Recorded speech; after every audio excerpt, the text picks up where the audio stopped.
Bienvenue au podcast L'entrepreneuriat authentique par Nancy Richard. Ici, chaque semaine, je partage un ingrédient secret qui m'a permis de bâtir des entreprises où les valeurs brillent autant que les résultats. Authenticité, créativité, bienveillance. Ce podcast est votre dose hebdomadaire d'inspiration pour aligner passion et profession. Ensemble, découvrons les clés pour entreprendre avec cœur, audace et un brin de rock'n'roll. Prêt à libérer votre potentiel entrepreneurial? Branchez-vous, ça commence maintenant. Et si la critique n'était pas une attaque personnelle, mais une information à apprivoiser avec discernement? Bonjour et bienvenue dans le podcast L'entrepreneuriat authentique. C'est moi Nancy. J'espère que vous êtes en forme et que vous avez passé une bonne semaine. Moi, pour ma part, je suis vraiment heureuse de vous retrouver pour continuer notre petite exploration des ingrédients à ne pas ajouter dans notre recette d'entrepreneuriat. Puis après avoir abordé le ressentiment, on aborde aujourd'hui un ingrédient qui est omniprésent, parfois tranchant honnêtement, la critique. Ouh! Puis le breuvage chaud de la semaine pour accompagner votre pause, c'est un espresso. Froid, sec, abrupt, sans chaleur, puis pas de nuance. Comme certaines critiques qui tombent sans contexte, sans intention constructive, puis qui laissent un goût amer. La définition officielle de la critique, c'est la suivante, qui présente les caractères d'une crise. C'est une définition qui est intéressante parce qu'elle rappelle que la critique vient souvent d'un point de tension. Mais honnêtement, pour moi, là, la critique en entrepreneuriat, c'est le regard des autres posé sur ce que l'on crée. Parfois juste, parfois maladroit, puis parfois complètement teinté de l'histoire, des peurs ou des intérêts de l'autre. La critique, là, elle parle autant de celui qui la formule que celui qui est critiqué. Puis ce qui me donne des chaleurs, là, puis croyez-moi, là, je suis rendue bien experte là-dedans. Hashtag périménopause. C'est la critique utilisée pour rabaisser, pour nuire ou pour se positionner au-dessus. Tu sais, la critique lancée sans bienveillance, sans intention d'aider, sans responsabilité.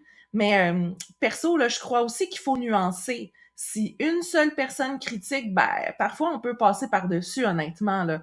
On comprend son intérêt derrière, on prend du recul, puis on n'est pas obligé de tout absorber. Puis la valeur qui est à l'opposé de la critique destructrice, c'est le regard constructif. J'élève plutôt que rabaisser. C'est un regard qui va chercher à comprendre avant de juger, qui vise l'amélioration, pas l'humiliation. La critique, là, quand elle est bien formulée, c'est pas un échec, c'est une occasion d'évolution. Puis je vais être bien franche avec vous, là. Moi, j'ai quand même pas mal de difficultés à accepter les critiques parce que je veux tellement, mais tellement bien faire. Fait que quand quelqu'un me dit que j'ai mal fait quelque chose, ça me heurte rapidement. Je le prends vraiment personnel. Mais avec le temps, là, j'apprends à respirer, à laisser retomber l'émotion, puis à me demander, cette critique-là, là, est-ce qu'elle peut m'aider honnêtement, là, pour vrai, de vrai, à m'améliorer? Puis si oui, je la prends. Puis sinon, je la laisse passer. La critique, là, c'est pas nécessairement négatif, mais tout mérite pas d'être intégré.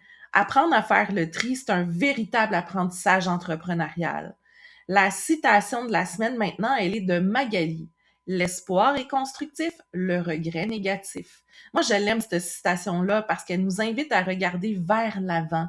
La critique, elle peut nourrir l'espoir, mais si elle est tournée vers l'amélioration. Mais si elle nous enferme dans le regret, elle devient toxique. Le mantra que je vous propose cette semaine, c'est le suivant. Je choisis d'apprendre sans me rabaisser. Je vous invite à le garder près de vous cette semaine quand il y a une critique qui vient. J'espère qu'il n'y en aura pas, mais si ça arrive, mais pour pas que ça vous déstabilise. Puis la semaine prochaine, on va aborder un ingrédient qui est souvent mal compris, mais bien présent dans certains parcours, la paresse. Puis si cet épisode, ça a fait un petit écho en vous, puis que vous avez envie de partager ce que vous avez ressenti, une petite prise de conscience, ou juste de m'écrire un petit coucou, écrivez-moi. Mon courriel, c'est info@nancy-richard.com. Je lis tout le temps tous vos messages avec beaucoup de plaisir et d'attention. Puis le petit devoir ciblé de cette semaine, version directrice d'école, attentive. Mais si vous êtes doula puis que vous avez envie de rayonner davantage, découvrez tous les services que je peux vous proposer. Vous allez voir des outils concrets pour structurer votre visibilité, vous faire connaître, faire reconnaître la valeur de votre accompagnement. Cessez d'avoir peur de la critique. Moi, je crois vraiment profondément en vous.